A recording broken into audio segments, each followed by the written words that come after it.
Direction l'Iran à présent, où le pays vote ce vendredi pour les élections présidentielles. Des élections anticipées après la mort, vous vous en souvenez peut-être, accidentelle d'Ebrahim Raïssi, l'ancien président, dans un accident d'hélicoptère.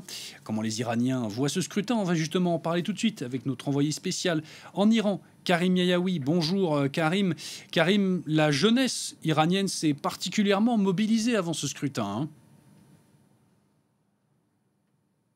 Alors, la jeunesse iranienne est plutôt sceptique à l'égard de ce scrutin. On a rencontré un certain nombre de jeunes, que ce soit sur les marchés, mais aujourd'hui des étudiants. On se trouve dans un quartier universitaire et tous ceux qu'on a croisés nous ont expliqué que aller voter, ça ne servait pas à grand-chose parce que ce n'était pas de nature à changer la donne. Et il y a une forme de fatalisme, sans doute liée à la situation économique du pays qui est difficile depuis très longtemps. Et beaucoup ont le sentiment que ces élections ne changeront pas forcément la donne. Et puis il y a aussi, certains l'ont souligné parmi les gens qu'on a croisés, la nature même du système politique iranien, parce qu'il faut le rappeler, l'essentiel du pouvoir est entre les mains de l'ayatollah Ali Khamenei, le guide suprême, qui en quelque sorte chapeaute l'essentiel des institutions du pays. Mais ça ne veut pas dire que cette élection n'a pas d'intérêt ou qu'elle n'aura pas de conséquences. Il y a un certain nombre de candidats, notamment un candidat réformateur qui s'appelle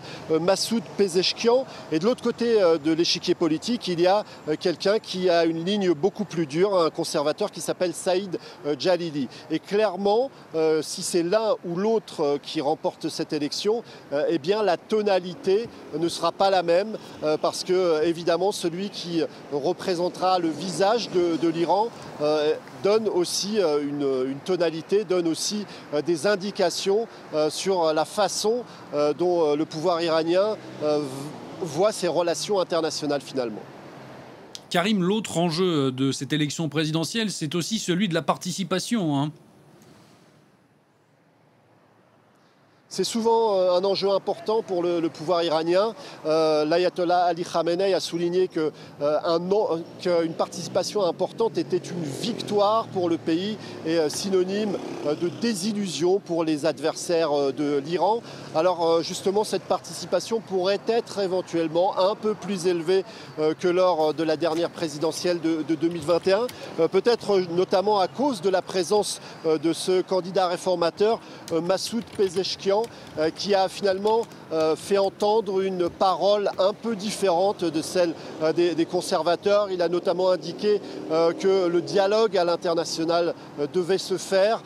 Il a aussi évoqué la situation des femmes en Iran, avec tout le temps une position où il restait extrêmement respectueux du guide suprême, ce qui fait de lui un réformateur, mais en même temps qui est peut-être capable de cohabiter avec des conservateurs. Évidemment, celui qui sortira vainqueur de cette élection, que ce soit au premier tour ou au second tour, eh bien, aura fort à faire avec une situation internationale complexe, intense. On sait que la situation est critique, notamment entre Israël et le Liban, avec ces tensions qui ne font que croître à la frontière. Et puis, ici, tous les candidats à la présidence sont quasiment certains que ce sera Donald Trump qui va conquérir la Maison-Blanche et par conséquent, tous expliquaient à longueur de débat qu'ils étaient le meilleur pour faire face à Donald Trump.